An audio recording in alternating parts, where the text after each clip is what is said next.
Mr. Speaker, in fiscal year 2018, more than 2,000 illegal aliens were apprehended by federal agents for homicides committed on American soil.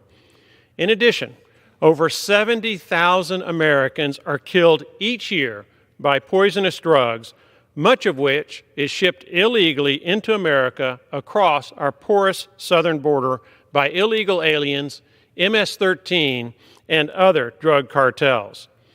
Stronger border security, which must include wall construction, will save thousands of American lives each year.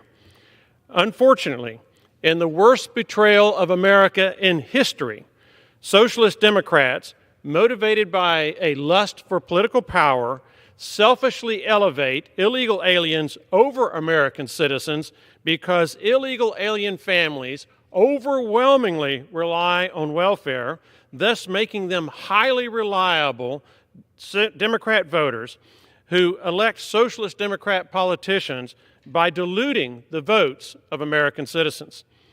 Inasmuch as socialist Democrats refuse to protect American lives from illegal alien homicides, drug deaths, and America's porous southern border, I urge President Trump to secure our borders and build the wall under existing law and presidential powers. For example, Title 10, Section 284 of the United States Code empowers presidents to order America's military to assist federal drug and law enforcement agencies in the fight against drug and transnational organized crime.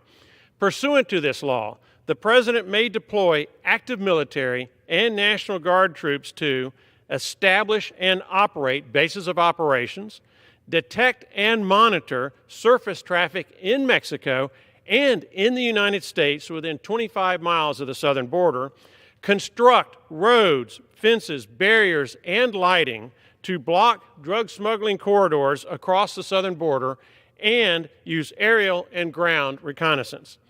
For emphasis, this federal law empowers President Trump to order America's military to construct walls and barriers to block drug smuggling corridors with the side benefit of stopping illegal aliens.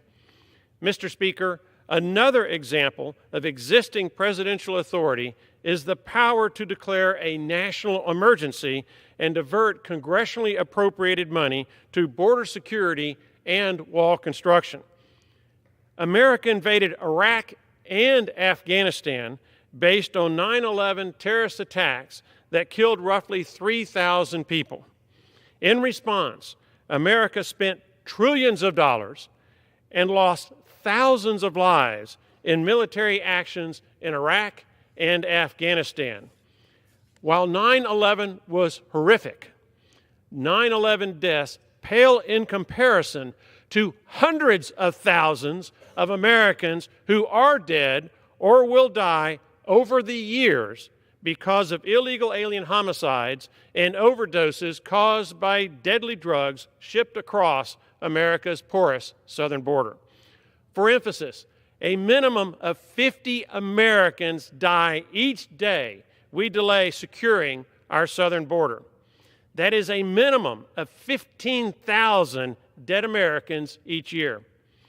That death rate easily justifies a presidential declaration of a national emergency.